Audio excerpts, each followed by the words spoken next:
Welcome. Another edition of the number one podcast. I am your host, Coach Jake. I am so happy to see you guys. Right now, we are streaming out everywhere. I'm on LinkedIn, I'm on Facebook, Instagram, TikTok, YouTube, everywhere. What's up, Razorback? What's up? I'm just chaos. Liam, Revlock, Eduardo. Happy to see all you guys. Hit me up with the number one in the chat. Give me a roll call. Where you coming in from? Chris Bubbs. How would you stop a spladle? Okay, guys. Can I have you understand something? You don't get into it. You got to know what you're looking for first of all. So your first step is getting a spladle. Realize how incredibly embarrassing it is. We just saw that in the NCAA's today. I have not had a chance to watch a video. I've been working all day. Who was that got caught in that spladle? I already posted it. Oh man, it's brutal. That's a rough one. We are the specialists. We've had the guy who made it famous, Wade Chalice. He's the guy, and he is exclusive to Scientific Wrestling. Has been for 20 years, 2 decades. That's why we're number one. We go with number one all the time. Anyway, dude, sick. Let's see. I'm missing too soon. Yeah, man, it's a rough one, dude. That's a rough one. Revlock, been there, done that. In the quarters, yeah. What's the softest part of someone's foot? What are you talking about, dude? I don't know what that the hell question that is. Somebody asked what's the softest part of somebody's foot. Where can I find Catch Wrestling in Phoenix, Arizona? You can find it at the number one affiliate for Scientific Wrestling, and that would be Black Flag Submission Company in Glendale. Go check them out. Coach Gil Olivas, he's one of the very few Scientific Wrestling elite coaches that we have. Again, Black Flag Submission Company. Just, say, hey, Black Flag Submission Company near me or whatever in your phone. It'll pop up. Get over there. It is literally one of our winningest gyms, one of the highest competitive gym. They won the award last year. They've held tons of competitions, Catch Wrestling. Gil will not steer you wrong. That is a killer community too. So get out there, man. Get out there.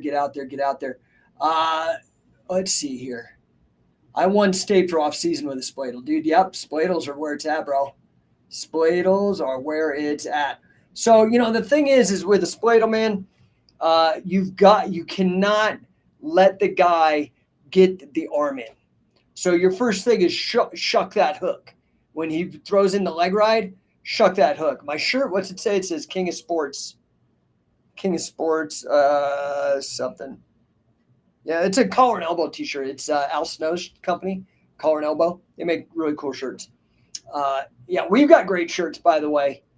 We've got really cool shirts. You guys need to check them out. I'm getting them up on the Scientific Wrestling page as we speak.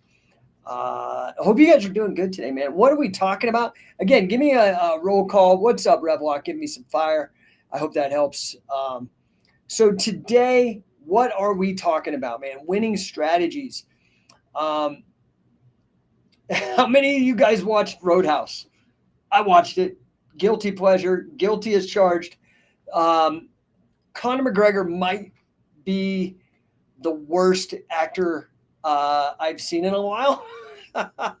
One of my friends, Nick, who has done commentary for Shoot Pro Wrestling, Nick Gossard, he commented, he said, man, you could smell the cocaine watching that movie, watching Conor McGregor. So who here watched that movie? How many of you guys watched Roadhouse already with Jake Gyllenhaal? I thought it was awesome. I really the fight choreography was freaking sick. I loved the fight choreo. I thought it was really great.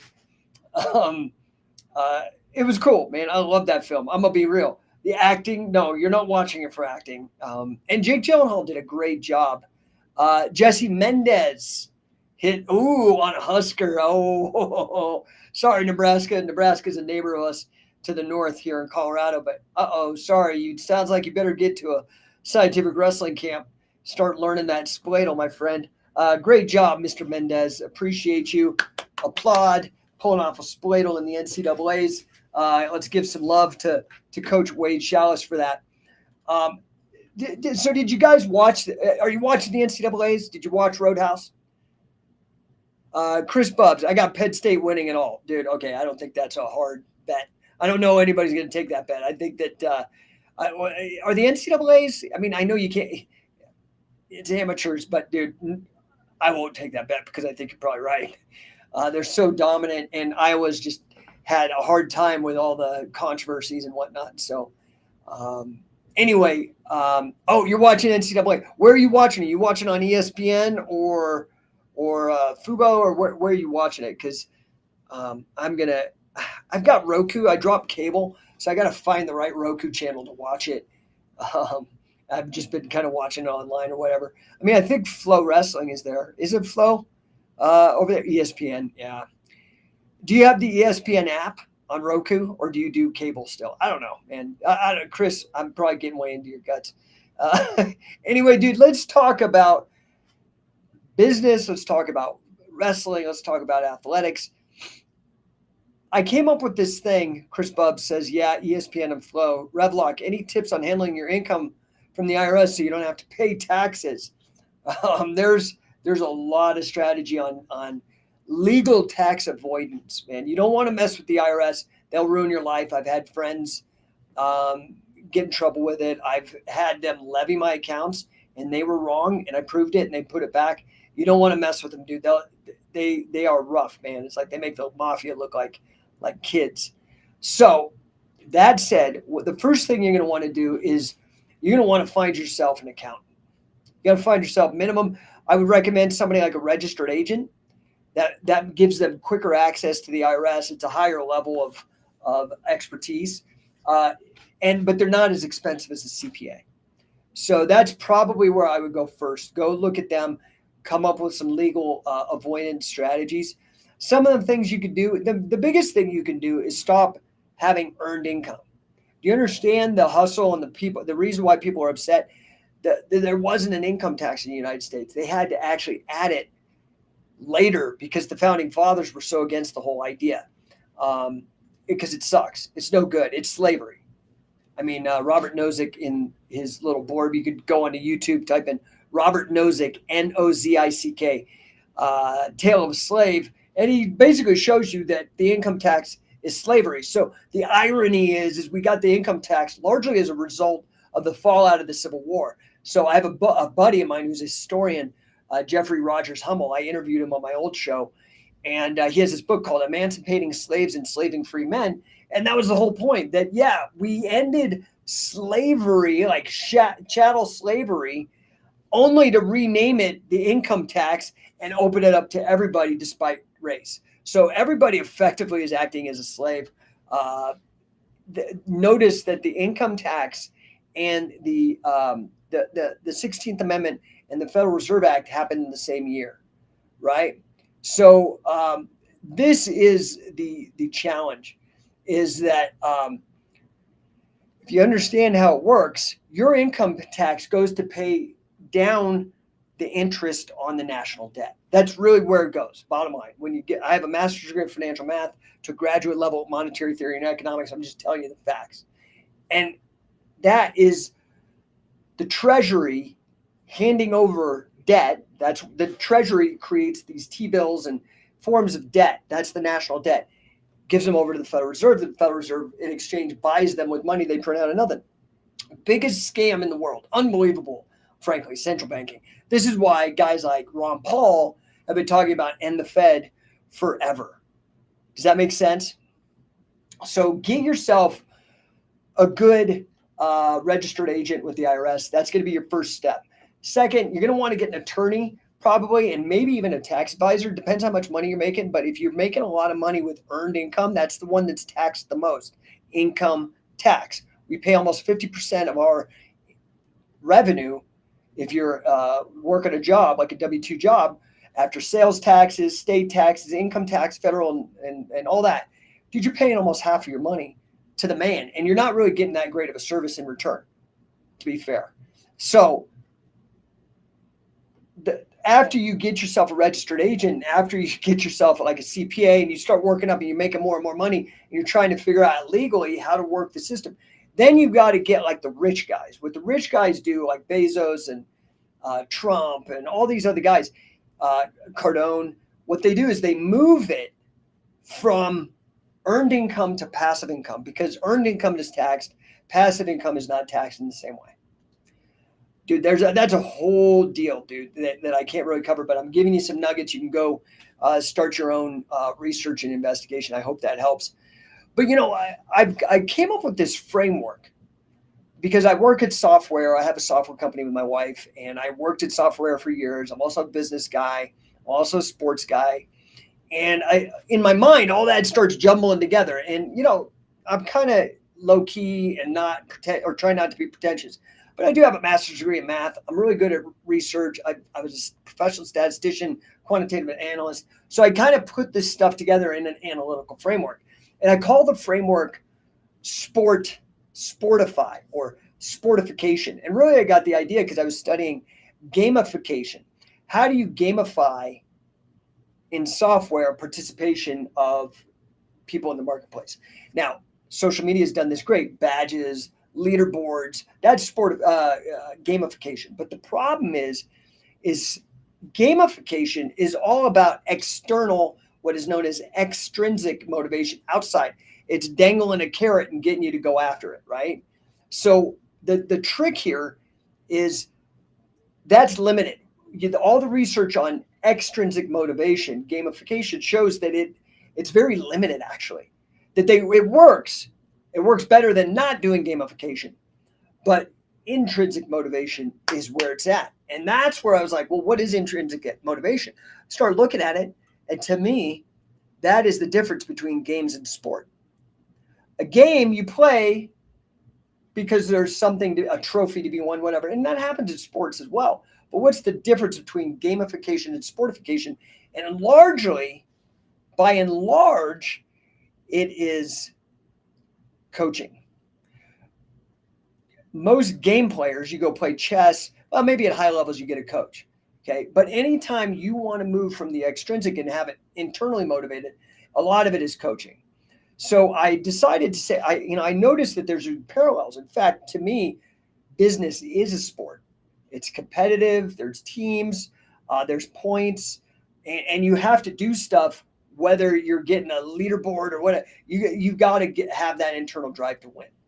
Very competitive, very, very, very complementary, if not almost exact mapping in my mind. And so this whole sportification idea developed out of that, extending gamification. Well, I've realized it's much bigger. My second book in that series is coming out, and the first book was called Sportify, and it's beyond business gamification, right? The next one is Sportify, beyond business ethics, and we're going to explore the idea that is so good in sports, and that is meritocracy. Right? A meritocracy is very important. It happens in sports. It doesn't happen in business, and it should. It should. We got to get over all this nonsense. We should start going back to a meritocracy, and we need to start looking at good sportsmanship. Just like ethics, right? Nobody likes it. You get whiffed, somebody's cheating in sports, man, people get pissed. We need to have that same level of expectation with business.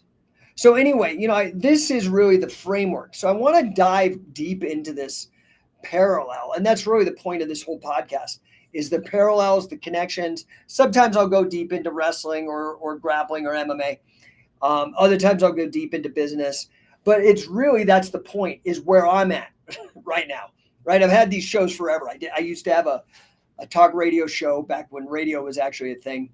And it was on the third oldest talk radio station in the country. Did it for 3 years, live, two-way talk radio, call-in show, did that. But it was political, but that's where I was. I learned my own personal experience that politics is trash. I don't want anything to do with it. I'm out of it. As such, now I'm very much obsessed with coaching, both business and wrestling. So I'm trying to merge the two. That's the point. And that's really where my mind has gone and why I came up with Sportify, right? So I want to talk about the context of Roadhouse. When I think about Roadhouse, how many of you guys saw Roadhouse? Give me a number one in the chat if you actually saw Roadhouse. I'm going to go and look through because I know I missed some comments here. Give me a number one in the chat. Chris Bubbs, yeah, DM me your wrestling video, bro. Or better yet, collab, and I'll share it to the page if you collaborate. I think I missed it. I think I got everybody. Looking here. Yeah, okay. So I think I'm all caught up. If I miss anything, throw it in the chat. How many of you guys saw Roadhouse? Anybody? Did anybody see? I saw it. Okay, so what was the point of Roadhouse? What is the point of entertainment? How many of you guys, let me ask you a different way. Business hat on for a second. No pun intended. How many of you guys saw product placement in Roadhouse? That saw it. Name a product, a brand that you saw in Roadhouse. I can tell you one right now. It's obvious. And it's really where I'm leading with this question. It was UFC. Did you guys see the UFC brand all over Roadhouse?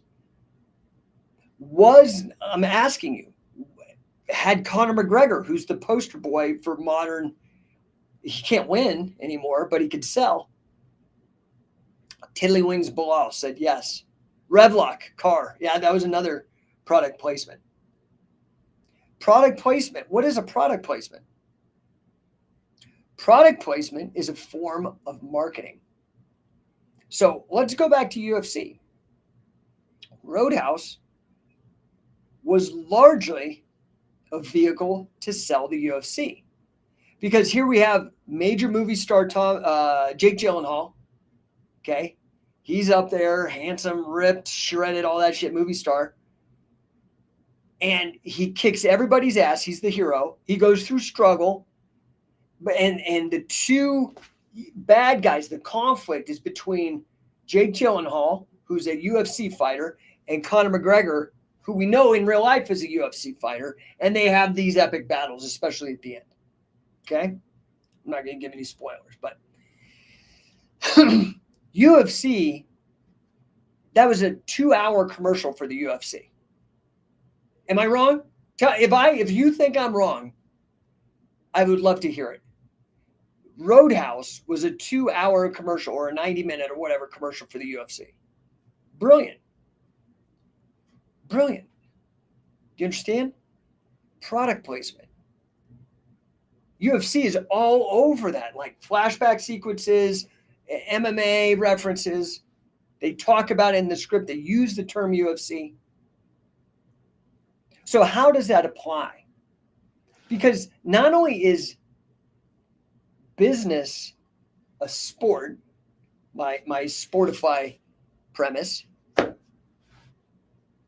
but not only is business a sport, but sport is a business. Do you understand? They're almost identical in that sense. Dude, it looks like a snowstorm in here, man, on this camera. That's so weird. So my question to you is right, like, we have to learn to market. If you have a boxing match and nobody watches, did it really happen? Yeah, it happened, but nobody knows. Okay? The only way you're going to know is if somebody films it with their cell phone, it goes on to YouTube, and now people watch it. But even then, maybe only you get 3 views. You've got to promote. You've got to market. Make sense? So even if you're in a sport, even if you're an athlete, let's use Conor McGregor. Conor McGregor has not won anything really in a long time. Is that fair? Like he hasn't won a contest, a sporting contest. Yet I think he still holds the record for being the highest paid athlete on a per minute basis than anybody in sports comprehensively for the amount of time spent. Okay? So, why? Because Conor took a page out of pro wrestling. He started learning how to cut promos. what they call in that business selling.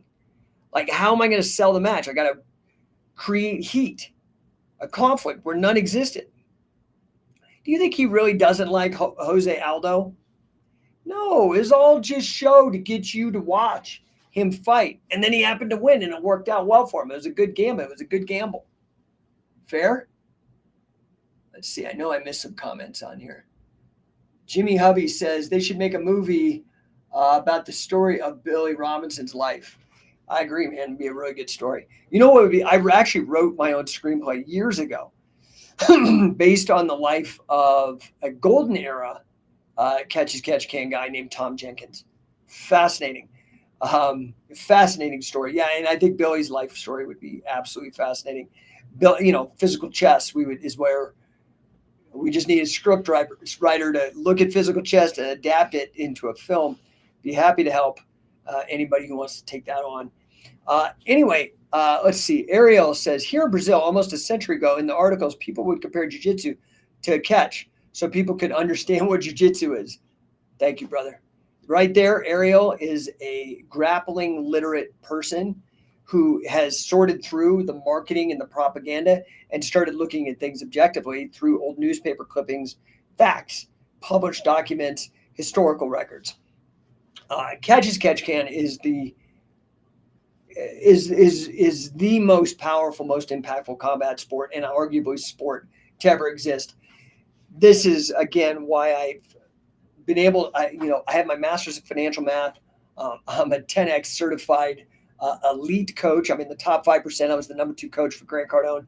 Again, master's in financial mathematics, worked in investment banking for business, and started and grown and sold multiple companies, and worked with all the number 1 leading greatest minds in wrestling, and especially wrestling for grappling and MMA. I've combined those two, and that is the Sportify. This is on Amazon, by the way. It's not long. It's not crazy. I made this like as a business book, so I don't want it. It's not some huge dissertation. I've written a lot of books. Go check it out. You can go Sportify on, and it'll be hard to find. You probably need to put in Sportify Jake Shannon, and then it'll pop up. Anyway, all right, guys. I'm not going to stay on too late or too long today. I got a lot of stuff to do. I've been on calls all day. Ariel says, people ask what luta livre is. It seems that the easiest way to people understand it is saying that it is no-gi jiu-jitsu, but it's not the same. Yeah, this is the problem, okay? First of all, I hate this idea of defining something with a negative. Okay, no-gi? What the fuck does that? Then if it's no-gi, then it's not jiu-jitsu. I hate to break it to you, dude. It's not jiu-jitsu, okay? Second of all, that's like me calling grappling no pin catch. It's just stupid. It sounds dumb. So if people are going to start saying no gi, just say, well, no pin. And then it opens up this whole, what do you mean no pin? Dude, listen, it's ridiculous. It's grappling. Okay. Grappling is the word. It's got a whole entry in the dictionary. It's in English. It's not some made up shit, half English, the word no, and half Japanese gi. Like, what? That is such a disaster. And it's so cliquish and like, oh, I know a fancy in term. Whatever, it's dumb. Grappling. Gene LaBelle used it. Lou Thez, Carl Gotch, Billy Robinson, grappling. It's easy. Everybody understands it. It's already been out there. It's been out there for years. It's not pretentious. So luta libre is Brazilian catch-as-catch-can. I think that what's happened to luta libre is because it's been so embroiled with Brazilian jiu-jitsu, right? So we have Brazilian jiu-jitsu, we have Brazilian catch, right? So what do they call jiu-jitsu in Brazil in Portuguese? I don't know. So like luta libre, well, I don't know why you could just say Brazilian catch. It would make it much easier for people that are English speaking to understand what you're talking about. I think the thing that's happened though, right? What is that admonition? Like, beware battling monsters lest you become one yourself. So, and again, I'm not calling jiu-jitsu a monster. I think Brazilian jiu-jitsu is great. I have a lot of respect for it. What I'm going with here, though, is that I think the constant battles with luta libre and jiu-jitsu, they've like hybridized. And that's kind of what we call hybrid grappling. So I look at a guy like Jesse Perez for us, or Sam Crescent for us. Sam is a fourth degree Brazilian Jiu-Jitsu black belt, also an elite scientific wrestling coach. He does hybrid grappling. Jesse Perez, I think he's a second degree black belt under Vinny Magalhaes, and then an elite scientific wrestling coach. And he merges them together, and that's hybrid grappling. That's basically what I think Luta Libre has become. The challenge with Luta Libre is that they've taken out the pin. And to me, the pin is the defining characteristic of catch as catch can. Now, if you take out the submission, now you got folk style, which is NCAA collegiate, right? So catch is pinning and submissions. There's two paths to winning. Make sense? Ariel says, so we need to have some change its name so it's not an obscure jiu-jitsu modality, but it's simply Luta Libre or Brazilian catch.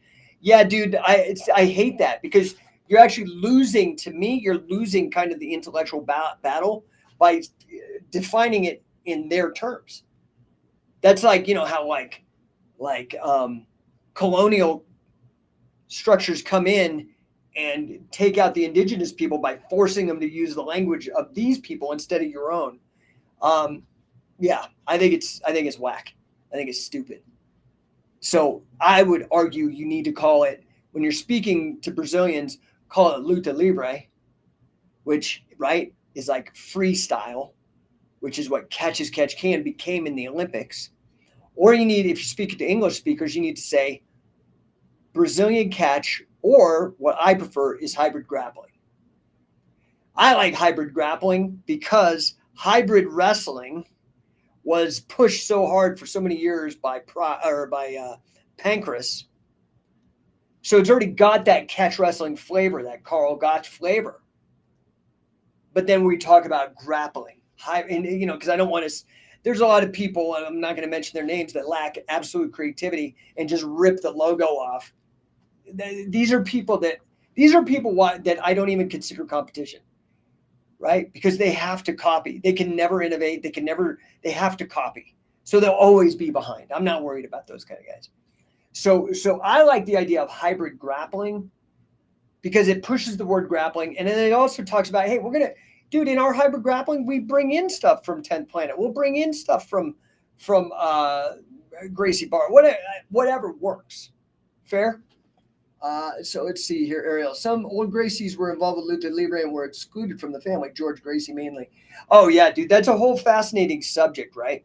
There's a whole fascinating subject about the history of Luta Libre, catch as catch can, in Brazil, and kind of honestly the thug tactics, the lack of good sportsmanship displayed by the jiu-jitseros. I mean, it really is pretty gross, to be honest. I think there is maybe a bit of a cultural problem with jiu-jitsu with regards to ethics and good sportsmanship. I'm not saying it's everybody. I'm saying that there's something inherent in it that needs to be rooted out and fixed. Ariel says he was a great competitor, lost only to Tattoo, the Luta Libre founder. Yeah, dude. I mean, that's a whole interesting subject. There's great materials. I would love somebody to really, really make the case for catch wrestling in Brazil. And I'd love to have somebody in Brazil that's really got the guts to affiliate with us at Scientific Wrestling and bring the catch, the hardcore catch, back to you guys. I want you guys to understand something, that freestyle is great for takedowns, but they have abandoned the ground wrestling. The only place where it's left is folk style. That's why the folk style wrestler is so dominant in MMA. Do you understand? And we already lost a lot when catch wrestling got marginalized. And I'm seeing folk style getting marginalized in favor of freestyle. We need to fight, especially you people on the international scene. You need to fight to make freestyle more like American folk style. It makes it a political battle, but you got to fight. You got to insist. You got to make it happen. You need to understand the differences. And maybe I'll do an article on that, laying out the differences between freestyle and folk style. And why it's important, because the thing is the main driver right now of relevancy is the UFC and mixed martial arts, but largely the UFC. Okay. If your style is not winning in the UFC, folk style wrestling is winning. Folk style and Muay Thai.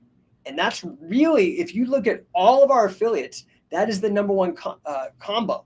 To me, catch wrestling is to grappling what Muay Thai is to striking. Brutal, nasty, no belts. Only belt that matters is gold.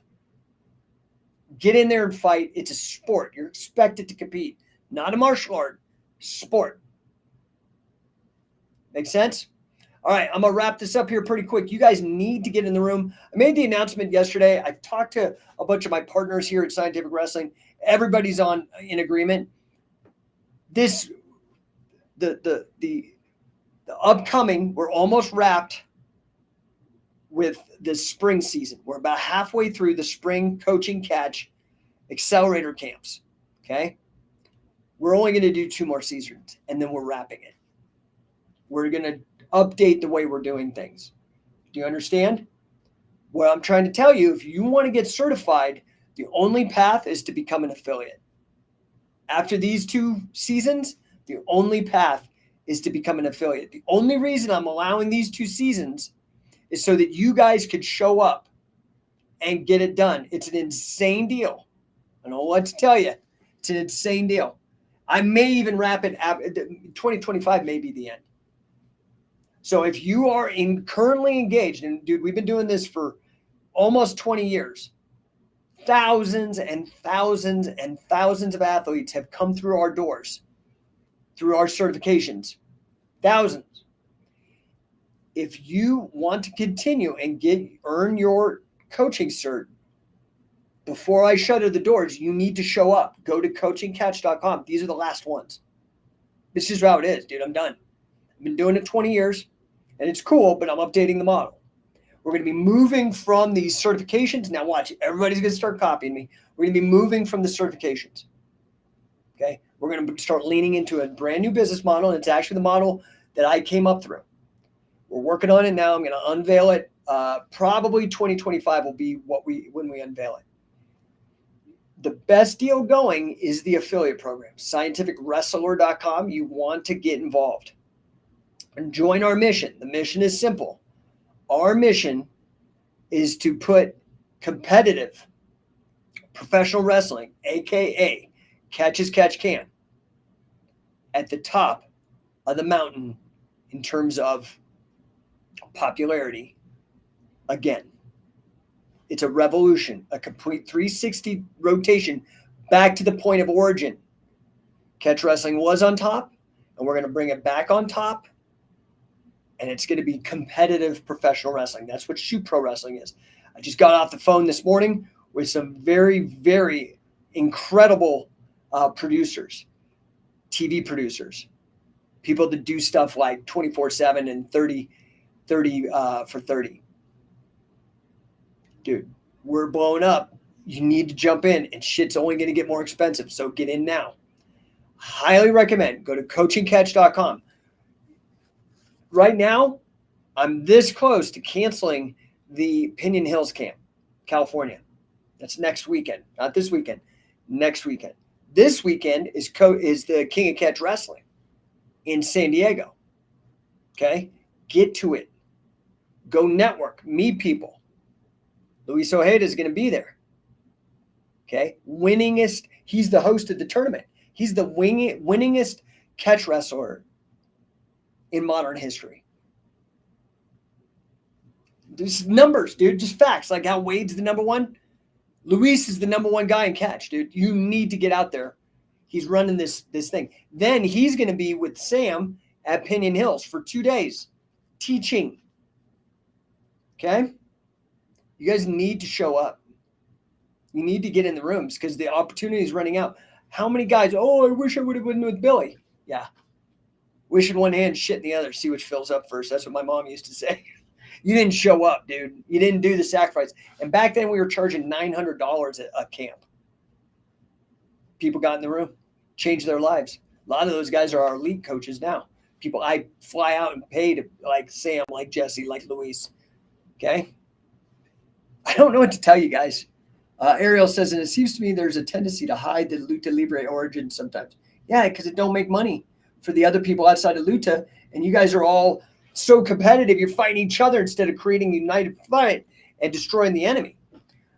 Anyway, or your competitor. Congrats on all the initiative of educating people in the practice and history catch. Thanks, Ariel. Appreciate that. Scrolling through, make sure I didn't miss anybody. Ariel, there's a trilogy called Long Before MMA that tells a lot of Luta Libre and Jiu-Jitsu origins here in Brazil. Great, dude. Thanks for all that. I appreciate that. All right, guys. Any other questions, any other comments before I jump? Because I'm going to go and I've got other meetings. I've been in meetings all day. Ariel says, many things documented by journals, public articles. Dude, if you need help, DM me. Send me the stuff. I'll post it up on Scientific Wrestling. We'll get it some traction. We can get it some traction. Maybe you can be my Brazilian correspondent for Scientific Wrestling or something. All right, guys, I'm going to jump here. If you guys want, again, show up, man. You have to show up. You got to take responsibility. You got to figure it out. You got to learn how to make enough money, dude, to like, you know, pay for this stuff. Economy or Biden or Trump or but just whatever, dude. Your mom. Figure it out. You want to get good at wrestling. You want to get good at business. That's it. You need to do that. Sacrifice. Take risks. That's what wrestling is, dude. You go get on the mat. You don't know. It's not WWE. It's not scripted. You don't know who's going to win. That's the point. That's the fun. That's what people used to do for fun. There was no internet. There was no swiping left or right. There was betting on dumb shit. Okay, well, this is the coolest, most impactful combat sport ever. Get involved. Join us on the mission. I could use your help, but you got to show up. You got to make it happen. You got to get invested. People don't pay, and pay doesn't mean money. Carl Gotch would make you pay with 500 squats, 250 Hindu push-ups, and a 3-minute bridge. I paid. I did that. Can you fucking do it? I did it in front of Carl Gotch. Dude had high standards, bro. I paid the costs. I paid hundreds of thousands of dollars in my personal development. Nobody owes you anything, dude. Stop being a freaking communist loser. Okay? Get out and hustle. Grind. You pay to play. You get paid for working, doing stuff you don't want to do. Okay? You ever expect to get paid as a pro, you're going to have to suffer. You're going to have to sacrifice. You're going to have to push. Anybody telling you different is trying to sell you something. Now, the reason why you hook up with mentors and you get apprenticeships and stuff like that is so you can shortcut. You don't have to reinvent the wheel. Okay? Let's go, man. Let's make this happen. Get to coachandcatch.com. Go sign up for Pinion Hills, man. If I don't see signups today, I'm going to yank it. Okay? That's it. You guys miss out on opportunity. No skin off I don't care. I do more than anybody on this planet for this sport and have for 2 fucking decades. I don't care. The people who are actually going to take action and do shit show up. The rest, they're on the internet with bullshit. That's how it goes, dude. All right. So if there's no other questions, no other comments, nobody has a topic, I'm going to jump. I appreciate the hell out of all you guys. Get in the room, Coach and Catch.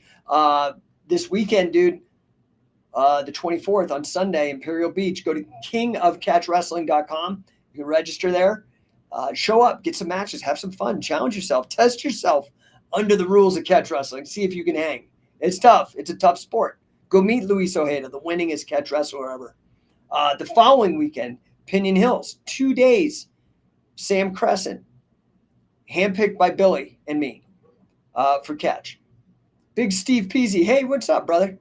And also Luis, dude, you get literally cream of the crop guys. Show up, get in the room. Sam, bestseller on BJJ Fanatics, okay? So, what else? Get affiliated because everything's moving towards the affiliation. All that we're going to be doing anymore is going to be the affiliation program and Shoot Pro Wrestling. Those two things. Those are where we're at right now. Everything else has already been built. Those are the foundations. Now we're moving to build the skyscraper. And then pretty soon we're going to leave the atmosphere. Okay. So, and then of course, if you run a business and it's not wrestling related or martial arts related, that's cool. That's cool. I can help you. Go check out the testimonials at number1coaching.com. And it's spelled like this, N-O-1 coaching.com, N-O-1 coaching.com. Check it out. Big Steve Peasy says, can't wait to finally hit a seminar this year. Which one are you going to, Steve? Because Pinion Hills, I may yank the chain on that. We've only got a couple signups. Nobody's showing up, and I'm going to just pull the whole fucking program. I'm just being honest with you guys. I do so much and so many sacrifices, and there's no money in this. I don't know what to tell you. The people who know, there's no money in it. We're doing this because we want to pass it on. And you're not even willing to fucking show up or pay like a ridiculous. You pay $350 to go to like an hour seminar with some big celebrity, and you learn nothing, and you get a Polaroid. What are your priorities, dude? What are you doing? You're like a nerd. You're like these people that go to like FanCon and shit. Nothing wrong with that. I mean, I go to those, but like, don't pretend that you're actually a wrestler or a grappler. Big Steve Peasy, you've been doing God's work for years, Jake. Hey, dude. Well, Billy and Carl, hopefully they're up in heaven. And so, yeah, I'm doing their work. I'm continuing it on, and I'm trying to get everybody else to help. They lit my candle. I'm trying to light your candle and get everybody else to help out with this. So join me, become my partner. That's what the affiliation program is all about. Also, we've got a big opportunity for a 215 pounder to get on a Shoot Pro show on a televised MMA platform. If you know somebody, I need it now. I need it like yesterday. I got to get this figured out because the fight is next weekend. All right. So hit me up. CoachingCatch.com, scientificwrestler.com. What else? Number1coaching.com. I'm here to help you guys. That's why I do this. All right. I'm going to get out of here. I've been on here too long already. You guys have a killer weekend, and we will talk.